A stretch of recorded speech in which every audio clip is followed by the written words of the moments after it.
Hey everybody, and welcome to Duff's Projects. So this video is going to be about refurbishing and repainting this aluminum toolbox and installing it on a truck. So we're going to clean this thing up really good. It's pretty dirty on the inside. I used it for about 5 years working with grease and just a bunch of nasty stuff. So we're going to get it real good and clean. We're going to prep it real well. Spray paint it black, and then put some carpet on the inside of it so tools and stuff aren't going to be rattling around. So stick with me and watch to the end.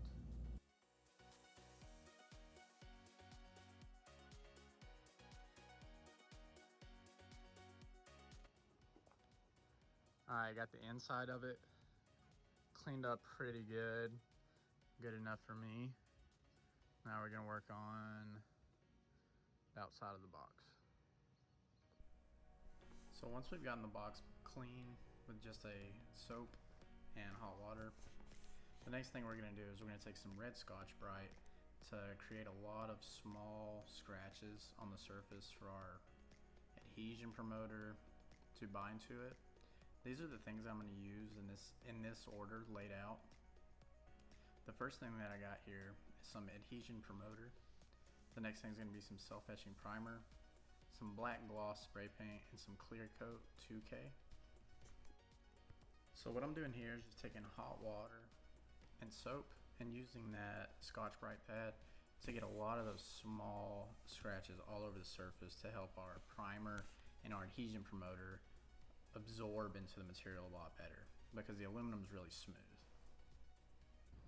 Now that we got it real clean and we got it good and scuffed up with the Scotch-Brite pad, we're just gonna take a microfiber cloth with some rubbing alcohol, wipe it down real good, make sure everything's off of it, no little bits and pieces, and then we're gonna go ahead and hit it with the adhesion promoter. So this is what I'm using, some Rust-Oleum adhesion promoter. It's a little bit windy out here today, so we're just gonna do a couple light cuts of this stuff. So let's go ahead and do it.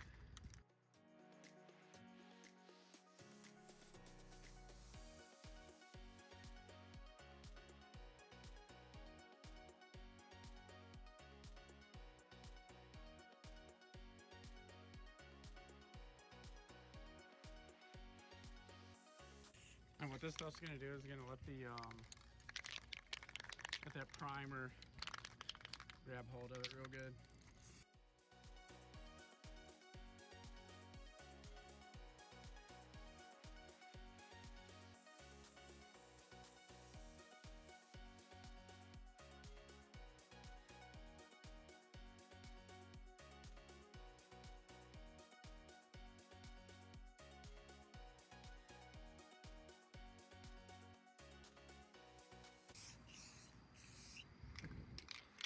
So we're basically just gonna get this whole box done, and then I'm gonna make sure that it's good and coated with this stuff, and then next will be the primer. All right, after we got that adhesion promoter on it, we let it dry for about 20 minutes after our last coat. Ended up doing about 3 coats on it. Now we're gonna go ahead and do the self-etching primer.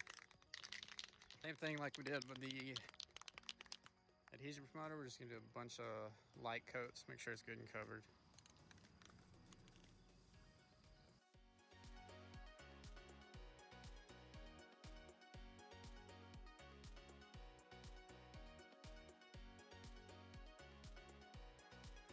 We finally got the box primed, so now we're just gonna let it dry out for about 3 or 4 hours before we go to the base coat, which is gonna be black. Now that all the primer's dry, we're gonna go ahead and throw our base coat on.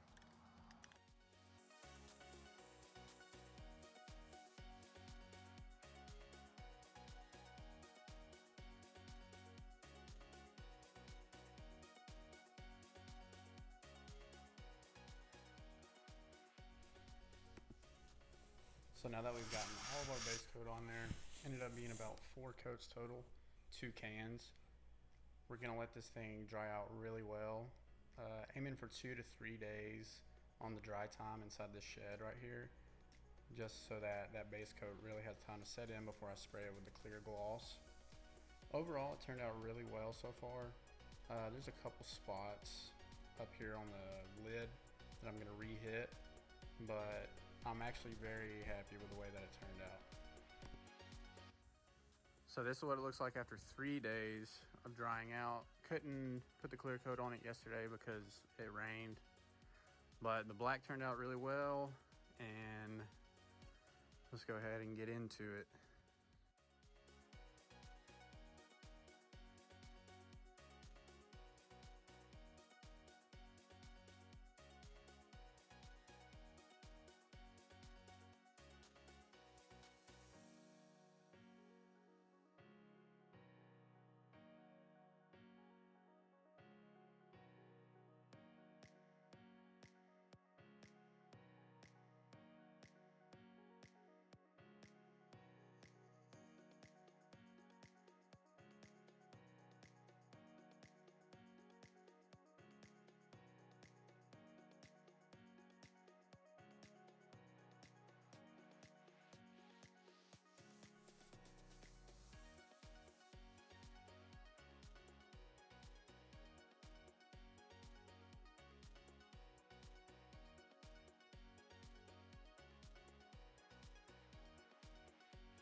So this is what it looks like after the clear coat.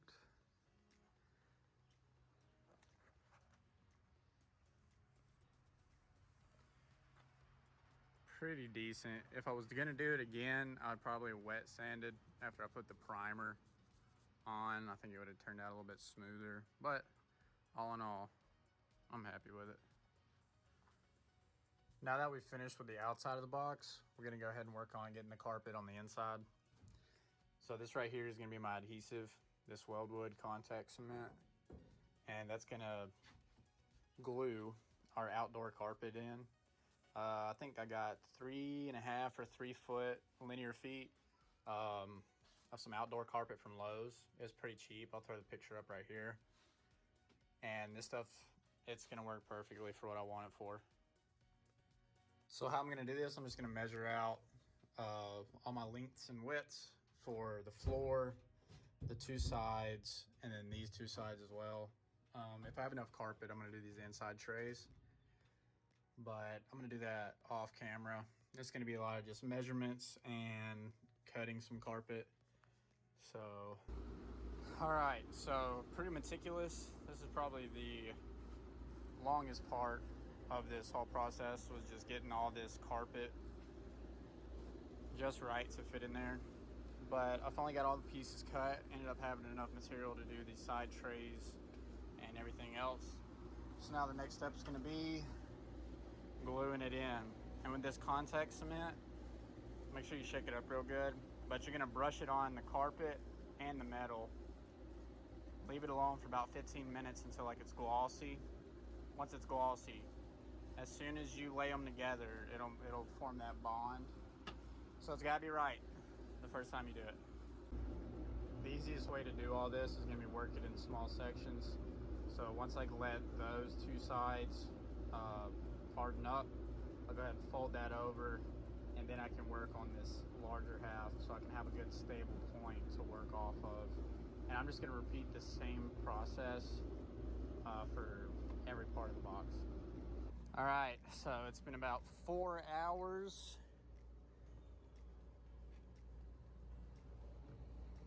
And I have all the carpet cut and put in. It's all glued in there, pretty good. It's got a couple spots, like right here. I don't know if you can tell. A little bumpy, but that's all right. Once I get stuff in here, it'll all just sit. I really just wanted to do this for sound dampening. But overall, turned out really well. I would say this is the hardest part of this whole project, was cutting that carpet and gluing it in.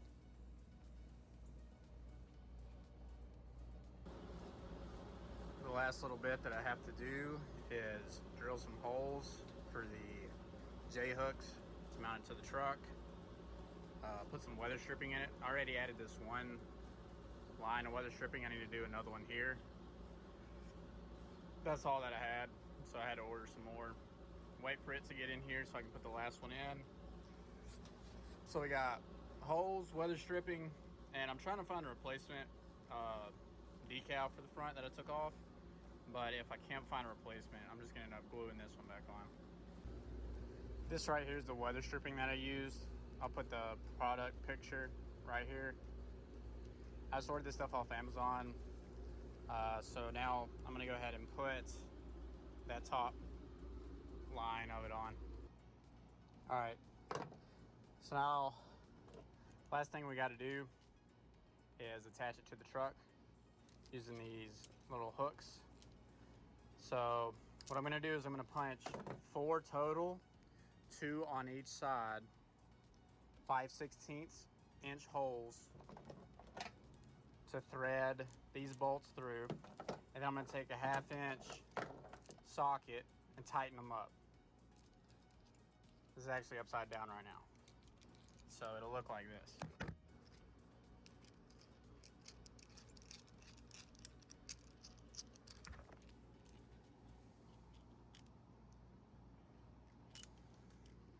It's gonna come through and catch the lip of that, the truck.